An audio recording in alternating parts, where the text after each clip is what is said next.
जी जी, क्या बैकग्राउंड हुआ अगर बात करें? देखिए, अभी अभी हाल में सूचना ये मिली है कि जो वृद्धा कल मारपीट करके जाटवों द्वारा घायल की गई थी, गोली भी लगी है क्या? गोली भी है। वो आगरा में एसएन हॉस्पिटल में एडमिट थी, लेकिन अभी अभी एक क्षण पहले ही ये खबर आई है कि उनका इंतकाल हो गया, उनका स्वर्गवास हो गया। तो अब मेरा प्रशासन से, आपके चैनल के माध्यम से अनुरोध है कि उन दोषियों के खिलाफ 302 की कार्रवाई होनी चाहिए। अब अगर बात की जाए ठाकुर समाज पर बारात न चढ़ने का आरोप लगा था, मारपीट हुई थी, क्या था पूरा? अरे तो बारात न चढ़ने का, चढ़ने किसने रोकी है? बारात ने तो पहले ही तोड़फोड़ शुरू कर दी है।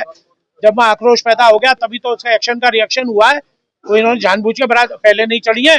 पहले की लड़कियां कुंवारी डोल रही है क्या? पहले भी बारात चढ़ती रही है। हमेशा हम लोगों ने सहयोग किया है, आर्थिक सहयोग किया है, सामाजिक सहयोग किया है, राजनीतिक सहयोग किया है। कब सहयोग नहीं किया? एक ही गाँव नरौली है जाटवों का, सबरे गाँव में मिर्जापुर में पूछ लीजिए आप, हमने नहीं मदद करी क्या? कल क्या प्रकरण रहा पूरा? नहीं, प्रकरण तो ये था कि बारात आई थी जाटवों की, और शुरुआत में आपको बता दूं उसकी पृष्ठभूमि क्या है। वहाँ एक महाराणा प्रताप का बोर्ड लगा हुआ है, उसका उद्घाटन मैंने किया था, समझे आप, लोकार्पण मैंने किया। तो अब वहां पर लोग मलमूत्र करते हैं उस बोर्ड के नीचे, जाटव लोग, बदनाम करने के लिए। ये गंदी जगह है। महाराणा प्रताप की, कल को कोई अम्बेडकर की मूर्ति पे जाके मलबूत्र रहे तो क्या अच्छा लगेगा? वो हमारे पूजनीय नहीं है? तो महाराणा प्रताप पूजनीय सबके हैं, समाज के।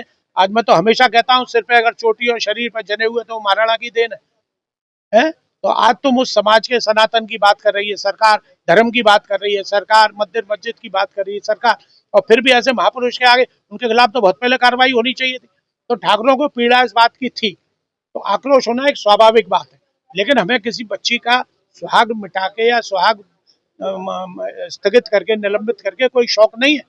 तो चूंकि उनने बदतमीजी की शुरुआत करी तो उसका एक्शन गए। उनने तो पुलिस को मारा है, वीडियो देख लीजिए आप, उसमें औरत दौड़ा दौड़ा के डंडे मार रही है, पुलिस वाले में, इंस्पेक्टर वाले में उसको मारा है, पथराव किया है। तो ये सब है, ये सब गलत है। खैर वो सब है जो है, उसके उन लोगों के खिलाफ मैंने एसपी साहब से यही कहा है कि उनके खिलाफ दंडात्मक कार्रवाई होनी चाहिए। हमारे लोगों के खिलाफ कोई भी दोषी नहीं है। उनने अपना बचाव किया, अपने धर्म का बचाव किया, अपने गांव का बचाव किया। तो कोई भी निर्दोष के खिलाफ कार्रवाई नहीं हो, दोषी को छोड़ा नहीं जाए। और अब तो धाराएं तमनीम हो जाएंगी। पहले पथराव की या अशांति पैदा करने की धाराएं थी, अब धारा 302 लगेगी, उसकी हत्या की। किसकी मौत हुई है? शांति देवी। कैसे मौत हुई है, क्या पता चला? अरे गोली लगी है, मारपीट करी है उनके साथ, वो बेचारी जीवन मृत्यु से संघर्ष कर रही थी आगरा में। अभी अभी अभी सूचना आई है, यहीं खड़े खड़े मुझे तो अभी बताया समाज के, परिवार के लोगों ने कि उनकी मृत्यु हो गई। इसके अलावा एक रावण का कोई बयान आया, रावण क्या रावण? चंद्रशेखर जी का कोई बयान है क्या? रावण को रामचंद्र जी ने मारा था, है? हम रामचंद्र के वंशज हैं, समझ गए आप। चंद्रवंशी और सूर्यवंशी दो ही वंश हुए, तो हम सूर्यवंशी हैं और मेरी माँ चंद्रवंशी थी, तो हमसे पंगा न ले। वो शरीर में भी बच गए थे वो, ठीक है। अब अगर इधर आने की कोशिश की तो उसके दुष्परिणाम उनको भुगतने होंगे। हमने चूड़ियां नहीं पहन रखी हैं, यहाँ के रावण हम हैं।